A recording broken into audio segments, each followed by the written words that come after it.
Welcome to Pinoy Guard. Today's episode dives deep into the highly anticipated acquisition of F-16 fighter jets for the Philippine Air Force, an issue that reflects not just military modernization, but the geopolitics of power, pressure, and partnership.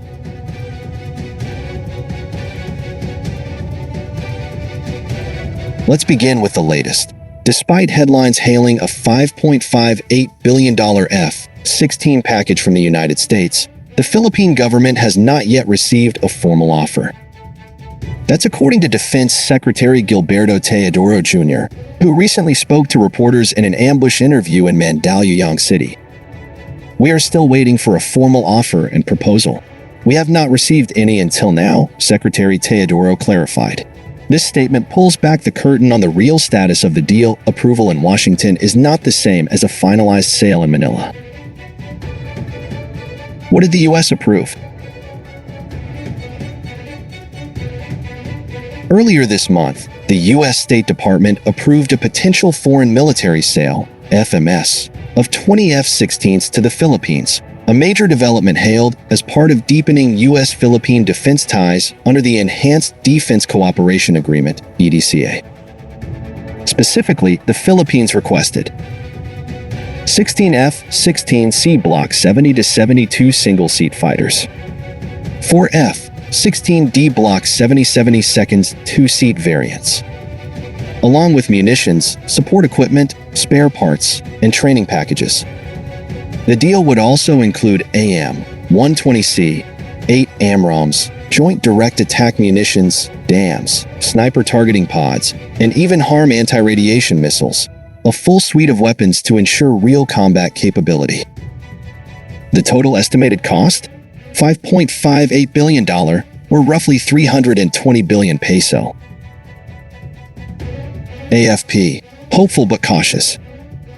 Chief of Staff of the Armed Forces of the Philippines, General Romeo Brawner Jr., responded positively yet cautiously to the news.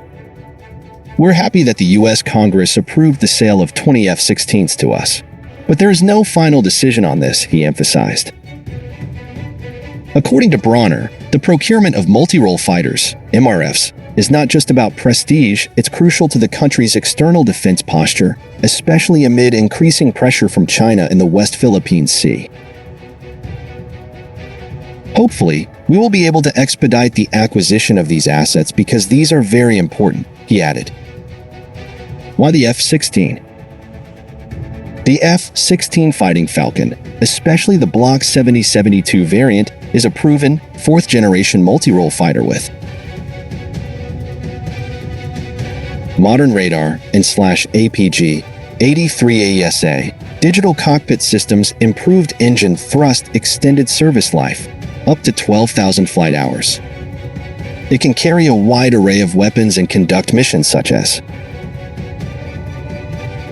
air-to-air interception, air-to-ground precision strike, suppression of enemy air defenses, maritime strike. In short, a versatile aircraft fit for a geographically complex archipelago like the Philippines. Its interoperability with U.S. and allied forces, particularly in combined training and operations under EDCA and the Visiting Forces Agreement, VFA, makes the F-16 a strategically aligned choice. But it's not a done deal. Despite Washington's approval, the process is far from over. The Philippine government must still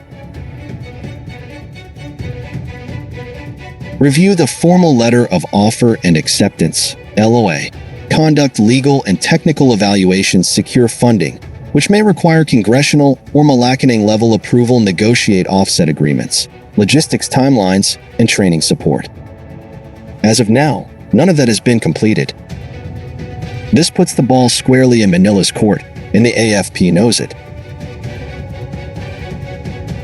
"We're studying all of our options," said General Brawner.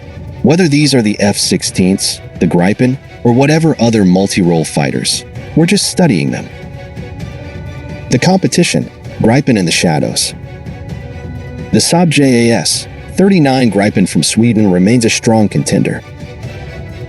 With a lower unit cost, simplified logistics, and shorter delivery times, the Gripen has been long promoted as the smart choice for countries with limited budgets. Advantages include: can operate from short runways and highways, high sortie rate and low maintenance, affordable operating cost per flight hour, integrated Meteor BVR missile, longer range than AMRAAM. In fact, the Gripen was once declared the preferred aircraft by the Philippine Air Force under Horizon 2, until budget delays and political changes shifted momentum. With Sweden's increasing visibility in Indo-Pacific affairs and potential alignment under new defense pacts, the Gripen remains an open option. Where will the funding come from? This brings us to the heart of the matter: money. A 320 billion peso acquisition would be one of the largest single defense deals in Philippine history. The country must weigh loan options versus outright purchase, grants or military aid under U.S. foreign military financing, FMF, payment timelines, and interest. Previous high-value acquisitions like the S-70I Black Hawk helicopters and BRP Jose Rizal-class frigates involved phased payments, foreign loans, and multi-year commitments. The F-16 deal would likely require similar mechanisms or more. Strategic timing. Why now?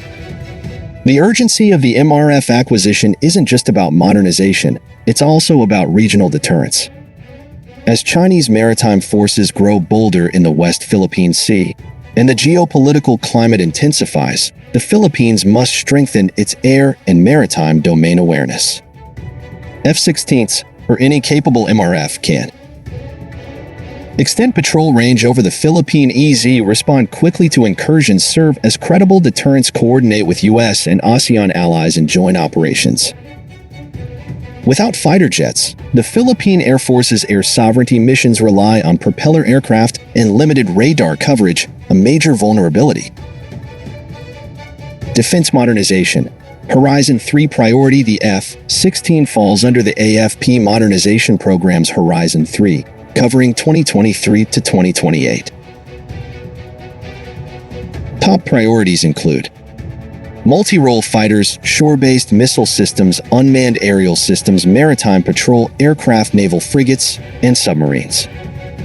The MRF is a pillar of air defense, complementing the ongoing Spider-SAM acquisition, radar installations, and command and control upgrades.